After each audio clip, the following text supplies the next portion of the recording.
여러분 지금 우리는 마태복음에 들어있는 예수님의 5편의 설교 가운데서 네 번째 설교, 교회란 무엇인가를 생각해 보고 있어요. 마태복음 18장이 전체 예수님이 원하시는 교회의 모습을 가르치고 계시다는 것을 일단 염두에 두셨으면 좋겠습니다. 예수님이 원하시는 교회의 목적, 교회의 존재 이유가 있습니다만은 먼저 교회를 이루는 우리들에게 주님이 강력하게 권고하시는 교회의 초석이 있습니다. 어떤 것이냐면 교회를 이루는 우리가 돌이켜 어린아이같이 되는 것입니다. 돌이키다라는 말은 회개하는 거예요. 어린아이같이 되기 위하여 지금까지 교만하며 내 뜻과 내 의지대로 살았던 것을 철저히 회개하고 어린아이같이 되어야 진정한 교회의 모습을 이룰 수 있습니다. 이 말씀을 조금 기억해 두셨으면 좋겠어요. 중요한 것은 예수님이 그 어린아이와 예수님 자신을 동일시 하셨다는 것입니다. 그 어린아이에게 그리고 6절부터 18장 6절부터 쓰여지는 작은 자라고 하는 미크론이라고 하는 단어를 통해서 사회적 약자에 대하여, 연약한 자들에 대하여 동일하게 환대하고 영접하는 것이 진정한 교회의 모습이자 하나님이 원하시는 천국에서 큰 자의 삶이라는 것을 우리가 염두에 두셔야 됩니다. 섬김받고 대접받고 인정받는 자가 교회에서, 천국에서 큰 자가 아니라 교회를 이루는 진정한 뿌리 같은 존재들은 자기 자신을 아주 작은 자로 낮추고 다른 이들을 환대하고 사랑하고 영접하는데, 그 다른 이들이 아주 사회적으로 약자예요. 내가 베푼 것을 도저히 다시 되갚을 수 없을 정도의 연약한 자들에게 그리스도의 사랑을 나타내야 된다는 것입니다. 이것이 교회의 전제예요. 교회의 모습입니다.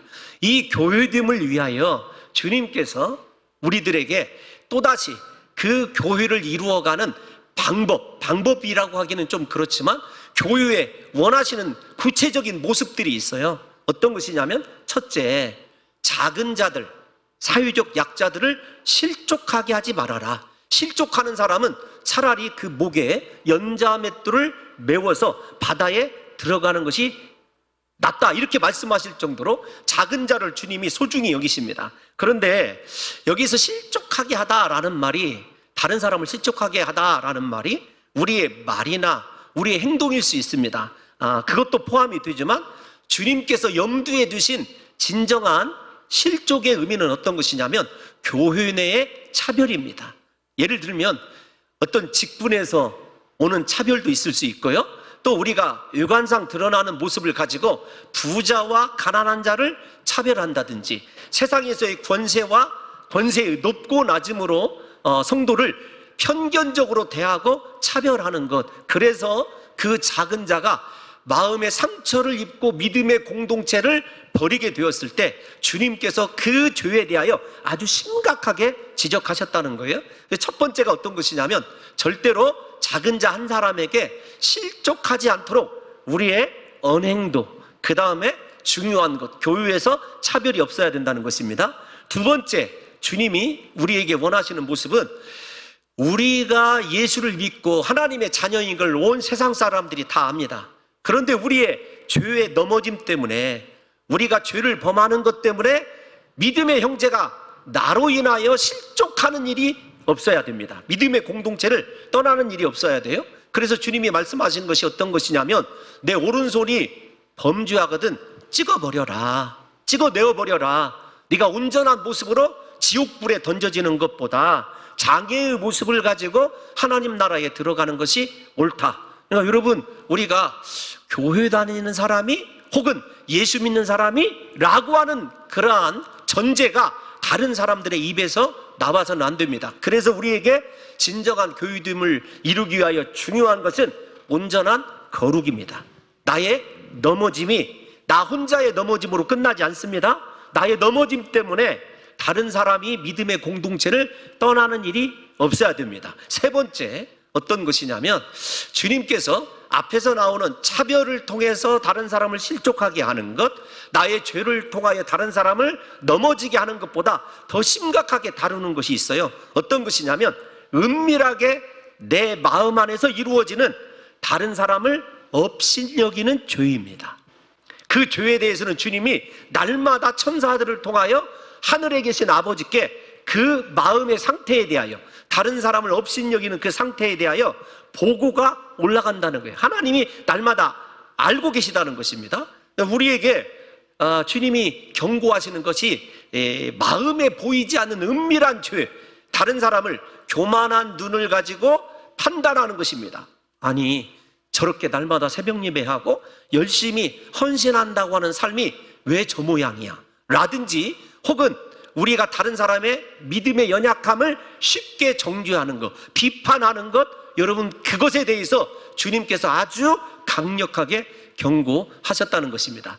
교회가 주님이 원하시는 교회의 모습을 이루기 위하여서는 우리 모두가 어린아이처럼 낮아져야 되고 작은 자들을 환대할 수 있어야 되고, 그 다음에 이 세 가지의 죄를 범하지 아니해야 된다. 그러면서 주님께서 어떻게 이 세 가지의 교훈을 마무리하시냐면, 잃어버린 양 한 마리를 찾는 목자의 비유로 마무리를 하셨어요.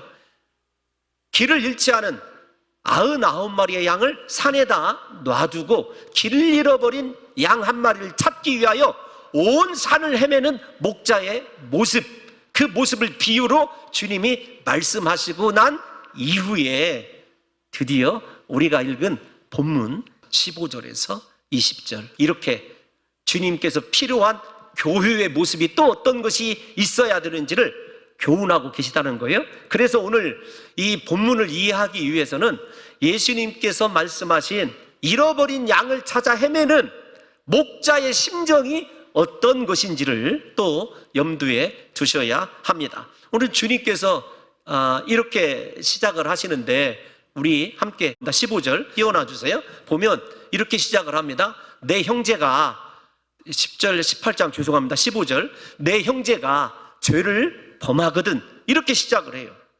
여러분, 이 말씀이 굉장히 중요합니다. 앞에서 연자맷돌을 목에다 매는 것, 심지어는 내 손과 눈을 빼버려야 되는 그 죄가 나에게 행해졌을 때, 여러분 이렇게 우리가 봐야 돼요. 내가 그 피해자가 되었을 때 어떻게 행해야 되는가 라고 하는 것과 잃어버린 양을 찾는 것의 비유가 어떻게 연관이 있는지를 해결을 해야 돼요, 오늘 본문을. 그러면 사랑하는 성도 여러분, 내 형제가 죄를 범한다 라고 하는 말은 헬라어 원문으로 보게 되면 목적어가 빠져 있어요. 누구에게 라는 말이 생략되어 있습니다. 그래서 세 가지의 견해가 있어요. 하나는 하나님에게 죄를 범하는 것, 두 번째로는 교회 공동체에 해를 끼치는 것, 세 번째는 우리 개인에게, 나에게 함께 신앙생활하는 한 형제가 내 마음에 상처를 주고 나를 시험에 들게 하고 나에게 죄를 범했을 때 어떻게 하는 거야, 어떻게 처신하는 거냐 라고 하는 문제예요. 그래서 여러분들이 내 형제가 죄를 범하거든 이라는 말을 어떻게 해석을 해야 될까, 우리가 힌트를 보게 되면 여러분이 가지고 있는 성경책을 한번 쳐다보세요. 그러면 죄를 범하거든 앞에 사라는 말이 쓰여져 있어요. 사라고 하는 숫자가, 여러분 죄를 범하거든 앞에 사 이렇게 써 있어요. 오른쪽에 가로가. 그 사를 따라서 밑에, 성경 밑에 나나주에 가보면 저렇게 쓰여져 있어요. 어떤 사본에 네게 죄를 이라는 말이 쓰여져 있습니다. 그러니까 여러분, 세 가지 견해 가운데서 네게 죄를, 네게라고 하는 말이 들어가야 타당할 듯도 싶어요. 그러면 여러분들께서 저에게 당신의 견해는 무엇이요? 저는 당연히 개인 대 개인의 죄라고 봅니다. 왜냐하면 우리가 다음 주에 살펴볼 18장 21절로 가볼게요. 21절로 가보면 나서방 베드로가 또 나타납니다. 베드로가 어떻게 얘기하냐면, 나와 이르되 주여 형제가 내게 죄를 범하면 몇 번이나 용서하여 주리까. 그러니까 여러분, 앞에 있는 우리가 읽은 15절에서 20절과 21절을 그때라는 말로 받고 있다는 것을 보게 되면 15절에서 20절 말씀이 베드로가 질문하는 근거가 되었다는 것을 우리가 알 수가 있어요. 그 근거가 내게라는 말을 보게 되면 개인 대 개인의 죄라는 것을 우리가 생각해 볼 수 있습니다. 우리가 이렇게 한번 생각을 해보겠습니다. 사랑하는 성도 여러분, 모든 죄가 개인에게 행했든지 교회에게 행했든지 다 하나님에게 행한 것은 사실 맞지요. 하나님이 다 보고 계시니까. 그런데 이 말씀을 다시 냉정하게 들여다보면 우리에게 이 말씀이 얼마나 실천하기 어려운 말씀이기도 하다라는 것을 아셔야 돼요. 왜냐하면 제가 산상수훈 첫 번째 예수님의 설교를 강의할 때 이런 말씀을 드린 적이 있어요. 내 원수를 사랑하라. 내 원수를 사랑하라. 여러분, 이 말씀이 얼마나 어려운지를 제가 이렇게 그 당시에 말씀을 드렸습니다. 여러분, 우리가 생각하는 악인이 있다고 생각합시다. 원수가 있다고 가정을 해야 돼요. 일반적으로 우리가 모두 다 악인이라고 생각하는 사람, 예를 들면 북한의 김정은을 생각해 보세요. 교회를 핍박하고 그 북한에 굶주리고 있는 백성들을 한번 생각해 보세요. 그 사람이 악인이라는 건 다 압니다. 그런데 그 김정은에 대해서 여러분 왈칵 생각할 때마다 분노가 치밀고 잠 못 이루고 그거 내가 한 번은 갚아줘야 되는데 이런 마음을 갖는 성도 혹시 있으십니까? 우리가 또다시 좀 생각을 해보십시다. 예를 들면 시진핑 일본의 기시다에 오늘 일부 예배 때 들어보니까 그 총리를 생각하면서 내가 저거 언젠가는 한번 꼭 갚아줘야지, 손을 대야지, 이런 분노를 느끼시냐고요? 아니거든요. 악인인 줄 알아요. 악한 사람들인 줄 압니다. 나와 직접적인 연관이 없기 때문에 사랑할 수 있을 것 같아요. 아니, 실제적으로 새벽에 북한을 위해서 기도할 때 하나님 김정은의 마음을 움직여 달라고 우리 기도도 하잖아요. 그런데 조그만한 말 한마디 혹은 나에게 상처가 되는 행위를 한 사람에 대해서는 여러분 우리가 어떠냐고요? 저 정말 연약한 목회자로 나에게 상처를 주고 수많은 아픔을 준 사람에 대해서 생각하다가 잠 못 이루는 적도 있어요. 도저히 이건 용서할 수 없다. 어떻게 사람의 인격을 함부로 그렇게 모독할 수 있을까? 아무리 철없는 성도라 할지라도 이럴 때도 있습니다. 여러분, 나와 상관이 없으면 사랑할 수 있을 것 같아요. 그런데 내 형제가 내게 죄를 범하였어요. 그럴 때 주님께서 어떻게 하라고 하느냐? 이 말씀을 순종할 수 있다고 한다면 우리 교회가 음부의 권세가 이기지 못하는 예수님이 디자인하시고 원하시는 진정한 거룩한 교회가 될 수 있다는 말씀입니다. 사랑하는 성도 여러분들이요, 오늘 이 예수님께서 우리에게 더 어렵게 하시는 말씀이 어떤 것이냐면 개인 대 개인의 행한 죄, 여러분 허물, 이것에 대하여 주님께서 인격적으로 권면하실 뿐만 아니라 더 어려운 것이 어떤 것이냐면 그 문제가 해결되지 않으면 교회의 공동체의 문제로 주님이 끌어들이고 계시다라는 거예요.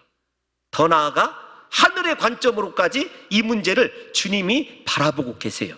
그래서 이 본문은 저와 여러분들이 잘 따라오셔야 됩니다. 단계가 있어요. 먼저 주님께서 만일 형제가 내게 죄를 범하거든 어떤 거냐면 웅크리고 잠수 타라 이런 말이 아닙니다. 너 가야 된다.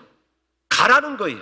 실질적으로 나에게, 우리가 이렇게 생각해 보면 우리는 통념상 나에게 상처를 준 그 사람이, 나를 아프게 한 그 사람이 나에게 찾아와서 손 내밀기를 대부분 원하거든요. 그런데 성경은 그렇게 가르치지 않아요. 예수님은 가서, 이 가다라는 말이 보통 용기를 우리가 잘 아는 대로 내지 않으면 어려운 일입니다. 왜냐하면 차라리 안 보면은 조금 더 분노나 화가 다스려지는 것 같거든요. 그런데 그 사람에게 내가 씻을 수 없는 마음의 상처를 가지고 있고 나에게 커다란 아픔을 준 그 사람을 내가 찾아가서 봐야 된다고 하는 것이 희생이 전제되지 않으면, 내 자신의 자아가 깨어지지 않으면 이루어질 수 없는 일입니다. 또 하나, 우리가 이 본문을 잘 들여다보시면 절대로 여러분들에게 상처 준 사람이 여러분들에게 찾아오기를 기대하는 것은 어리석은 일입니다. 예수님이 인간의 그 심리를 잘 알고 계세요. 가서 뭐라고 얘기하죠? 너와 그 사람만 상대하라. 두 가지의 의미가 있어요. 첫 번째, 어떤 것이냐면 그 사람과 상대하라라고 하는 말은 두 가지 말로 이야기할 수 있어요. 첫 번째로는 은밀성입니다. 너에게 아픔 준 것을 다른 사람에게 이야기하지 말라는 거예요. 네가 저 사람 때문에, 저 사람이 나에게 행한 죄 때문에 너무 고통스럽다라는 것을 다른 이들에게 알게 하지 말라는 것입니다. 여러분, 이 말을 들어보시면 어떤 것이 있냐면, 주님은 나에게 죄를 범하고 나에게 상처를 준 그 사람의 인격적 존중이 되어 있을 때 찾아가라는 말이에요. 가서 나는 이렇고 너는 이렇다, 내가 옳다라고 하는 어떤 거짓과 참을 혹은 옳고 그름을 따지러 가는 문제라면 절대 가서는 안 됩니다. 주님은 우리에게 어려운 부탁을 하시는데 어떤 부탁이냐면 이런 겁니다. 여러분, 제가 저 말씀을 조금 쉽게 이야기하면 세상에 이런 말이 있습니다. 죄는 미워하되 사람은 미워하지 말라. 저 말씀이에요. 너에게 행한 죄는 절대로 정말로 쉽게 씻어지지 않는 거지만 그 사람이 하나님의 찾으시는 잃어버린 양이 되지 않도록 네가 은밀하게 가서 권고하다라는 말도 굉장히 중요합니다. 어떤 말이냐면 제가 찾아봤어요. 이 권고하다라는 말을 찾아보니까 여러분, 에렐크소온이라고 하는 헬라어인데 어근이 원래 책망하다라는 뜻이에요. 그런데 책망의 의미가 말로 꾸짖고 창피를 주고 그런 것이 아닙니다. 헬라어의 원뜻은 어떤 것이냐면 죄를 지은 그 사람이 자신의 죄를 뉘우치고 교회 공동체에 복귀하기를 진실한 마음으로 원하게 하는 상태, 그 상태를 만들려면 어떻게 해야 됩니까? 내 안에서 미움과 원망과 분노가 제거되어 있어야 돼요. 그래서 그 사람을 찾아가는 이유가 다시요, 내가 옳고 내가 당신 때문에 아픔을 받고 이것을 이야기하러 가는 것이 아니라, 형제요, 내가 당신의 말 한마디 때문에, 당신의 결정 때문에 내가 이런 상처가 있습니다. 그러나 주님께서 당신을 위하여 간구하게 하시고 당신이 이런 점들을 돌아보고 우리 함께 거룩한 교회 공동체를 끝까지 이루어갑시다 라고 하는 사랑의 마음과 그 사람에 대한 배려와 인격적 존중을 가지고 그 사람이 교회 공동체를 생각하고 자신의 권고를 들을 수 있도록 하나님의 은혜와 자비로 구하는 상태를 이야기하는 것입니다. 여러분, 우리는 두 가지를 생각하라고 그랬어요. 우리가 상처받고 허물이 나에게 행해졌을 때 다른 사람에게 그 사람에 대하여 이야기하기를 좋아합니다. 떠들기를 좋아해요. 누가 나에게 이렇게 대했어, 이렇게 행했어, 정말로 분노가 치밀어와 살아갈 수가 없어. 사람에게 이야기를 해야 여러분 어느 정도 우리의 화가 좀 풀리는 것 같지 않습니까? 그런데 성경은 그렇지 않아요. 절대로 이야기하지 말라는 겁니다. 예수님의 이 가르침은 사실은 레위기 19장 16절의 말씀을 근거로 한 말씀이에요. 레위기 19장 16절 초반부만 함께 읽어보겠습니다. 시작. 너는 내 백성 중에 돌아다니며 사람을 비방하지 말며. 아멘. 레위기 19장을 읽어보면 내가 돌아다니며 비방하는 그 사람이 나에게 잘못을 행한 사람이에요. 그런데 너에게 설령 정말로 죽이고 싶을 정도의 분노를 이끌어뜨리는 사람이라 할지라도 그 사람에 대해서 정죄하고 비방하며 다른 사람들에게 이야기하고 돌아다니지 말라는 것이 성경의 가르침이고 예수님의 가르침입니다. 여러분, 이 말씀 들으면 제가 속이 터질 것 같아요. 그러면 예수님, 우리는 어떻게 살라고요? 근데 예수님이 이렇게 가르치고 계세요. 사랑하는 성도 여러분, 그래서 우리가 찾아서 그 사람이 교회 공동체에서 다시 온전한 하나님의 교회의 일원으로 살아가기 위해서 익명성을 요구해야 되고, 그 사람의 죄는 미울지라도 그 사람을 존중하고 인격적으로 배려할 수 있는 마음을 가지고 찾아가야 된다는 것이 극히 어렵다는 것입니다. 사랑하는 성도 여러분들이요, 이 말씀처럼 저는 어려운 말씀을 대한 적이 없어요. 왜냐하면 제가 오늘 새벽에 이렇게 기도를 드렸거든요. 제 마음을 열어보면 상처가 참 많습니다. 목회자로 살아간다는 거. 근데 제가 오늘 기도하다가 이런 생각이 들어요. 어떤 생각이 드냐면, 하나님, 나의 넘어짐과 나의 실수로 인하여 하나님께서도 나를 사랑하시는데 사랑하는 내가 이렇게 범죄함 때문에, 넘어짐 때문에 하나님 마음에 수도 없는 상처가 있겠다. 제가 질문한 게 이것입니다. 하나님은 상처를 어떻게 처리하세요? 여러분, 너무 유치한 얘기인 것 같습니까? 근데 저는 그 생각을 하는 순간에 나 때문에 상처받은 우리 성도들을 위해서 정말로 기도해야 되고, 우리 성도들에게 목사의 부족함 때문에, 말 한마디 때문에 상처받고 여러분들의 마음에 아직도 아픔으로 남아있다면 여러분 용서해 주셔야 됩니다. 제가 가장 사죄하고 용서해야 될 사람은 제 아내더라고요. 아내, 우리 자식들. 제가 이렇게 썼습니다. 원고에, 주님, 참으로 어려운 말씀입니다. 직접 찾아가 그의 죄를 지적하는 것도 어렵습니다. 하나님, 차라리 안대하고 사는 것이 편합니다. 그런데 찾아가서 죄를 지적하라니요. 그 사람의 영혼을 긍휼히 여기는 것도 하나님이 주시는 은혜와 자비의 마음이 아니면 절대적으로 불가능한 일입니다. 하나님, 이 말씀은 저에게 극한의 도전입니다. 아니, 제가 원고에 그렇게 써 있어요. 썼습니다. 가장 극한의 도전인 것 같아요. 아니, 목회자인 제 자신이 이렇게 부족하더라니까요. 그러함에도 불구하고 예수님은 네가 거룩한 교회로 부름 받았으니 너의 삶을 통하여 온전한 교회가 되도록 네가 십자가에 죽어져야 되고, 네 자아를 내려놓고 그 사람의 영혼을 불쌍히 여기는 마음을 갖지 않으면 하나님의 자녀가 아니라는 거예요. 두 번째 또 단계가 있어요. 여기서 끝나는 것이 아닙니다. 우리가 다시 15절을 한번 띄워놔 주세요. 주님이 네 형제를 얻으라 이렇게 권면하셨어요. 잃어버린 양을 찾으라 권면하셨어요. 들으면 찾을 것이다. 그런데 듣지 않았어요? 그러면 그것으로 끝이냐? 내가 찾아가서 네 영혼을 불쌍히 여기고 사랑하는 마음으로 권했는데 듣지 않는다, 그것으로 끝낼 것이냐? 아니라는 거예요.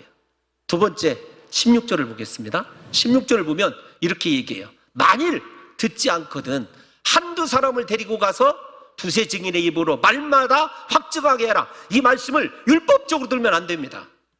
이것도 아는 사람의 범위를 최소화해라라는 것이에요. 왜 아는 사람의 범위를 최소화하라고 하는가? 나중에 19절에서도 두 사람이 등장을 해요. 알고 있는 사람, 네가 그 사람으로 인하여 너무 힘들어하고 아파하는 것을 알고 있는 사람을 두세 사람으로 좁히라는 이야기예요. 이 말씀 속에서도 염두에 둬야 되는 것은 나에게 아픔을 준 그 사람에 대한 인격적 배려예요. 그러니까 이거 목사인 제가 얼마나 어렵다고 말씀하는 것이 여러분들의 신앙적 수준보다 제가 낮기 때문에 그래요. 아주 정말 보잘것없기 때문에. 그런데 또 율법적인 요소가 있어요. 어떤 것이냐면, 율법에서 재판적 효력을 가지기 위해서는 레위기나 신명기에 보면 두 사람이 꼭 필요해요. 반드시 두 사람의 증언이 있어야 됩니다. 두 사람의 데리고 가서 두세 증인의 입으로 말마다 확증하게 하라는 말은 재판적 용어이지만 어떤 것이냐면 그런 겁니다. 네가 그 사람을 용서하고 사랑하는 것을 그 두세 사람이 분명히 보게 하라는 거예요. 그 사람이 잘못을 시인하게 하라는 것을 본 게 아니라, 나는 이렇게 얘기했어, 너는 이렇게 얘기했어, 이 사람들이 증인이 될 거야, 그런 얘기가 아니라 내가 그 영혼을 위하여 간절히 눈물로 기도하고 있고 그 사람 용서하기를 사모한다는 것을 두 사람, 세 사람이 알게 하라는 거예요.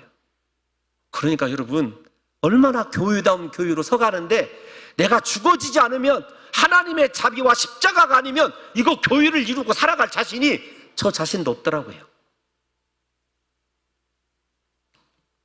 두 번째 우리가 더 생각해야 될 것이 있어요. 주님은 그 사람, 네 말도 듣지 않고 그 다음에 두 사람이 찾아간 그 사람 찾아갔음에도 불구하고 너의 말을 들어주지 아니하는 그 사람에 대하여 절대로 포기하지 말라는 거예요. 포기하지 말라. 잃어버린 양을 찾아 나서는 목자의 모습을 가져야 된다는 거예요. 무슨 말이냐면, 내가 상처받고 아프고 힘들 것보다 그 사람이 하나님 앞에 자복하고 회개하지 못함으로 말미암아 영혼이 심판받는 것을 막으라는 말씀이에요. 얼마나 어려운 말씀입니까? 그래서 다시 17절로 가보면 이렇게 얘기를 해요. 17절에 가보면, 만일 그들의 말도 듣지 않거든 교회에 말하고 교회의 말도 듣지 않거든 이방인과 세리와 같이 여기라. 이 무서운 말입니다. 그런데 중요하게 여러분들이 해석을 잘해야 될 것이 있어요. 그 당시 교회를 얘기할 때 우리가 베드로의 고백 위에 교회가 세워져 있고 아직 교회가 형상화되어 있지 않기 때문에 교회라는 말을 여러분들이 오해해가지고 온 교회에 아이고 김 집사가 나한테 이렇게 행했어 떠벌리란 말이 아니에요. 저기서 교회는 사도 교회의 대표자를 이야기하는 것입니다. 그러니까 어떤 것입니까? 끝까지 익명성을 요구하고 그 사람을 뉘우치게 하는데 교회의 일원에서 벗어나지 않는데 실족하지 않도록 끝까지 네가 최선을 다해야 된다는 거예요. 아니 상처 준 사람은 두 발 뻗고 자는데 상처받은 우리는 밤새 잠 못 이루고 고민하는 이유가 어디에 있습니까? 그런데 주님은 그것에도 모자라서 네가 먼저 가야 되고 네가 그 사람 포기해서는 안 되고 그 사람 살려내라. 이것이 예수님께서 우리에게 가르치시는 말씀이라니까요. 그런데 여러분 생각해 보세요. 교회의 그 당시에 사도들, 오늘날로 얘기하면 교회에 부족하지만 이 지도자인 저를 말씀하는 것 아니겠습니까? 그래서 목회자가 외로워요. 때로는요, 이게 정말로 여러분들이 이해할 수 없는 아픔들이 제 안에도 많이 있어요. 그런데 제 말도 듣지 않았습니다. 교회 말도 듣지 않았습니다. 그랬을 때 뭐라고 얘기하냐면, 야, 이방인과 세리로 여기라. 이 말 속에는 예수님께서 오해하면 안 돼요. 이방인과 세리는 구원받을 수 없다라고 심판을 선언하는 것처럼 잘못된 설교를 하시는 분들이 계신데 아닙니다. 예수님께서는 그 당시에 온 유대인들의 통념 속에 이방인들과 세리들은 지옥의 불쏘시개라고 여겼던 판단하는 사회적 통념이 있었어요. 예수님께서 다시요, 이방인들이 구원받지 못한다, 세리들이 구원받지 못한다는 말은 여러분 잘못 되었죠. 왜냐하면 예수님이 세리 마태를 제자로 부르셔서 쓰셨습니다. 잘 아는 대로 누가복음 19장에 세리장인 삭개오 집에도 들어가셨어요. 우리가 잘 아는 창기, 죄인들, 그리고 이방 땅, 우리가 잘 아는 거라샷 지방에 군대 귀신 들린 자를 주님이, 그리고 사마리아 수가성 여인, 우리가 잘 아는 12회의 혈루증을 앓고 있던 여인들, 왜 주님이 구원하셨습니까? 다 이방인들이고 세리 아니에요? 구원하셨어요. 그러니까 저 말 속에는 어떤 말이 있느냐면 무서운 심판의 말씀이기는 해요. 야, 그것들에 대해서 그것들이란 여러분 죄송하지만 사람을 이야기하는 것이 아닙니다. 그렇게 사회적 통념에 의하여 버려두라, 이렇게 말씀이 끝난다면 얼마나 무서운 말씀이냐고. 야, 예수님이 심판을 말하시는구나, 이렇게 생각하실 수 있지 않습니까? 그런데 그렇지 않아요. 그 다음 18절부터 왜 붙어 있는지를 우리가 생각해야 됩니다. 주님이 사회적으로 제자들에게 이렇게, 야, 교회의 권고를 듣지 않는 사람 이방인과 세리로 여기라 라는 말로 끝났으면 더 이상 우리에게 어떤 개전의 정의 없죠. 그런데 그렇지 않아요. 주님은 사회적, 교회적 질서를 통해서 그렇게 판결을 내렸다 할지라도 너희에게 18절, 19절 두 절의 말씀이 꼭 이행되어야 한다는 거예요. 18절 말씀을 보면 이렇게 얘기합니다. 시작. 진실로 너희에게 이르노니 무엇이든지 너희가 땅에서 매면 하늘에서도 매일 것이요 무엇이든지 땅에서 풀면 하늘에서도 풀리리라.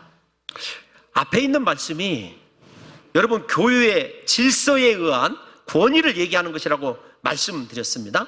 교회의 질서와 권면을 받아들이지 않는 사람은 교회 공동체 안에 머물러 있게 해서는 안 된다라고 하는 심판의 말씀이라고 그렇게 여러분들에게 권해드렸어요. 사실 이렇게 생각을 해보십시다.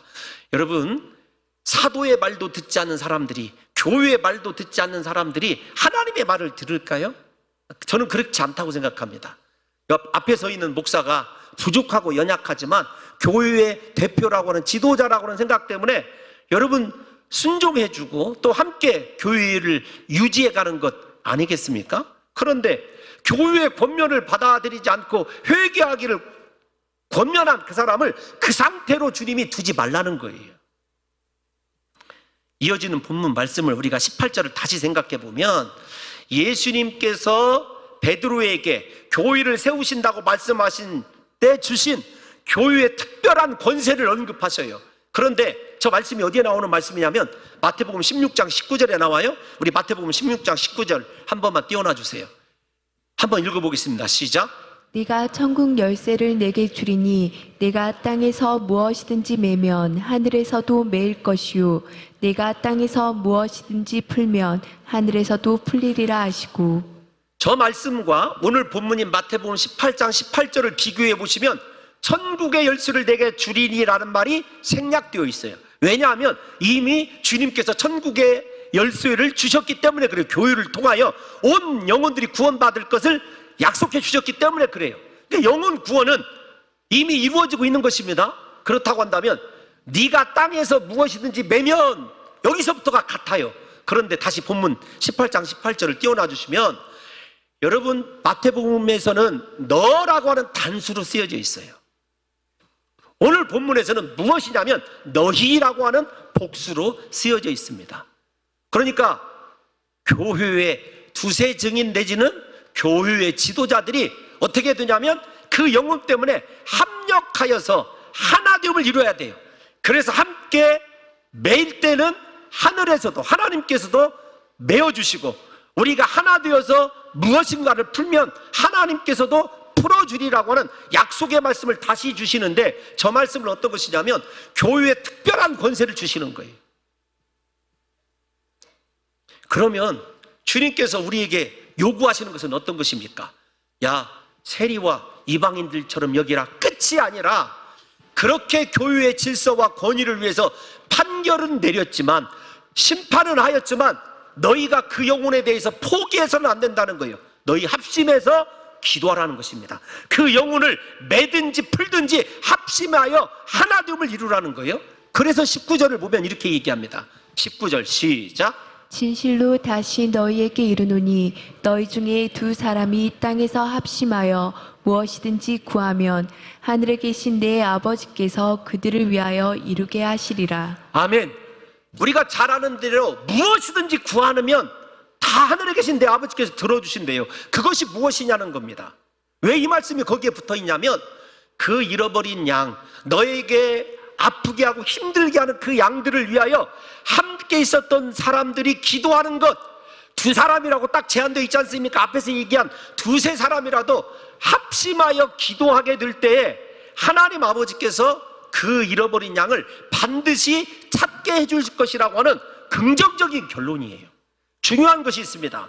예수님은 교회 공동체에 주신 영적인 능력과 위대함이 하나님의 신비한 능력으로 이어지기 위해서 필요한 것이 어떤 것이냐면 상처 입고 힘들어하는 그 영혼을 우리가 권면하는 대로 끝나는 것이 아니라 온 교회가 그 영혼 때문에 하나 되어서 울고 그가 돌아오기를 간구하는 교회가 될 때 진정한 교회가 된다는 거예요. 그러니까 이 말씀은 어떤 것이냐면 하나님의 신비한 능력이 나타나도록 영혼에 대한 사랑을 포기해서는 안 된다는 것입니다.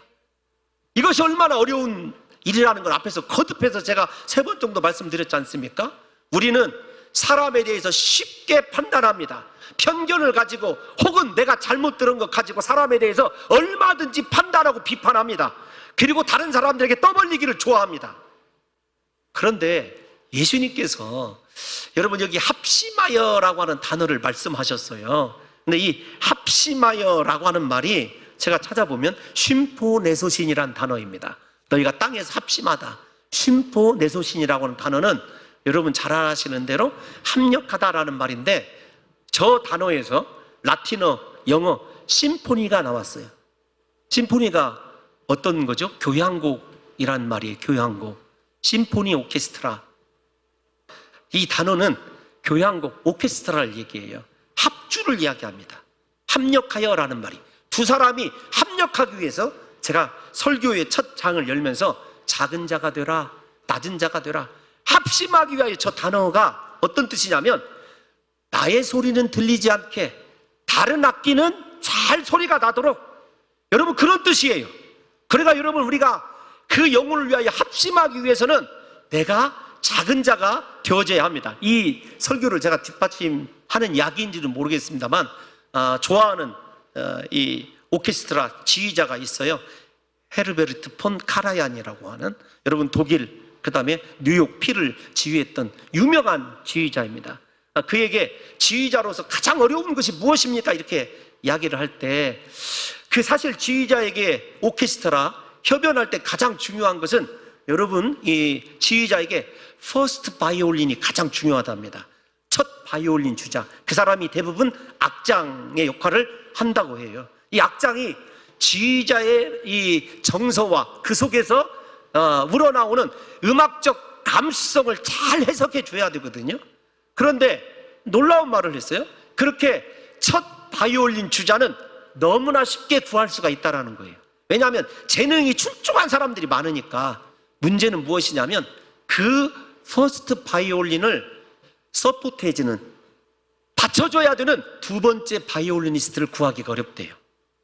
왜냐하면 두 번째 바이올리니스트의 목적은 합심하여 연주하는 데 목적이 있는 것이 아니라 내가 언젠가는 저 퍼스트 바이올린이 돼야 될 텐데, 여러분 야망 속에 있는 꿈이 이 꿈틀거리는 거예요. 그래서 자기 소리를 죽여서 첫 바이올린 주자의 소리가 잘 나서 지휘자가 이 오케스트라를 연주하게 만들어야 되는데 한 번씩 튀고 싶을 때가 있거든요. 내가 이 정도 실력은 돼. 지휘자와 청중들에게 자기를 나타내고 싶을 때가 있어요. 그러면 그 음악은 그날로 생명력을 잃어버린다는 거예요. 우리 교회도 마찬가지 아닙니까?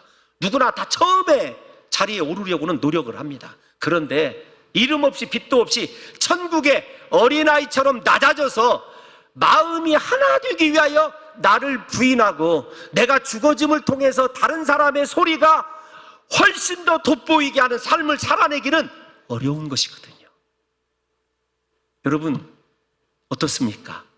사랑하는 성도 여러분들과 제가 이 말씀을 생각하면서 우리에게 하나님이 교회다운 교회를 이루라고 주셨는데 내 마음속에 그렇게 천국에서 크기를 원하는 어린아이와 같은 낮은 마음이 있어서, 그래 비록 나에게 상처를 주고 아픔을 준 사람이지만 그 사람 나보다 신앙이 월등한 사람이고 나은 사람이다, 나를 낮추면서 그 사람을 위하여 합심하여 합력하여 온 교회가 기도할 수 있을 때 그 교회가 음부의 권세가 이기지 못하는 강력한 교회가 된다는 것이 예수님의 역설적인 교회론이에요.